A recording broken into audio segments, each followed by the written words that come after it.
All right, ladies and gentlemen, welcome back to Lakers Daily. We're talking about the Los Angeles Lakers in tonight's video.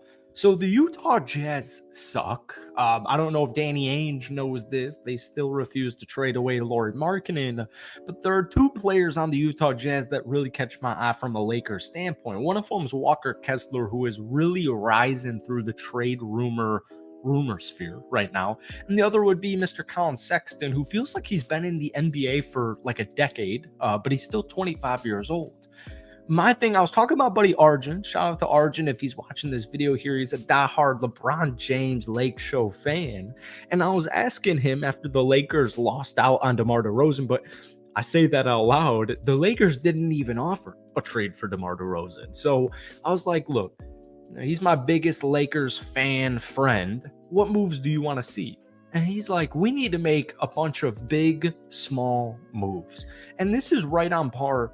Folks, I'm looking at this Lakers roster and I'm thinking to myself, as much as I want to convince myself that dudes like Christian Wood and Cam Reddish and Spencer Dinwiddie of last season can have a big impact on the Lakers, if we're keeping it a buck, it feels like we do this every single season.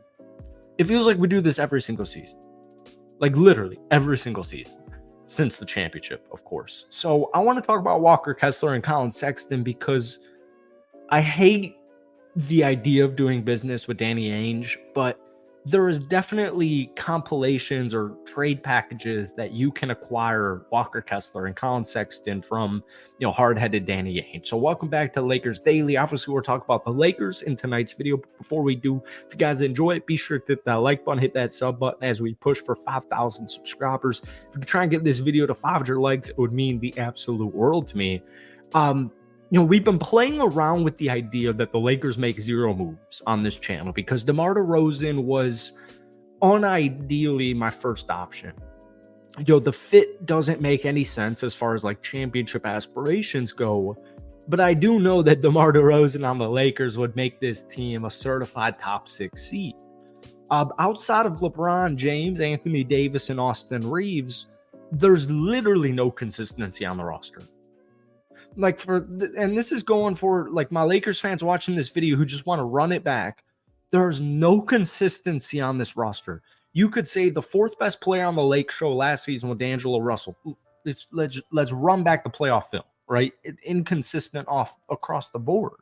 So it's not necessarily in the sense that Colin Sexton and Walker Kessler take this team to the next level. I do think they would help them get to that next level. But if the Lakers are running this roster, if they're deploying this roster next season as it stands right now, even with the additions of Dalton and Bronny, you lost important cogs like Taurean Prince. Like, I look at this Lakers team and I look at the Western Conference that's only getting better. Now, when I say that, take it with a grain of salt because the Suns suck. No one's afraid really of the Thunder or the Wolves yet. The Nuggets are getting worse. There is actually a lot of ambiguity. Golden State's Golden State. There's a lot of ambiguity going on in the Western Conference. So, to me, the team to beat is the Boston Celtics. And even if LA made it past Denver this season, I don't think any team in the Western Conference was going to take down the Boston Celtics. So you do have to sit back and be a little bit patient, which the Lakers organization and management staff has said, we're going to be patient with this. My thing is, it's July 9th, and I hate mid-season acquisitions. Like, even if the Lakers pull off a trade, like, I remember when they picked up Andre Drummond a couple of years ago at the buyout market, and it's just like, we can sit here and try and convince ourselves that buyout players and trade deadline targets are going to move the needle, but, like, I mean, it's kind of a long shot. So Walker Kessler and Colin Sexton off the 31-win Utah Jazz team that has yet to establish a superstar. They've yet to establish a star. Lauri Markkanen is about to be a free agent one season from now. Like, even if Lauri's extended, I still don't really know what Utah's doing. Like, to just be honest, nobody's really talking about it. I think they're just kind of banking on dudes like Walker Kessler and Taylor to take these jumps, but I don't know what the hell Utah's doing. So Walker Kessler is like just going through all these trade rumors right now, specifically actually with the New York Knicks. Walker's 22 years old. He's been in the league for 2 seasons, and he's averaged 9 points, 8 rebounds, and 2.4 blocks per game. Now, the issue is there's no 3-point shot. He technically did make 0.1 threes on 0.3 attempts this past season for, what was it, 33?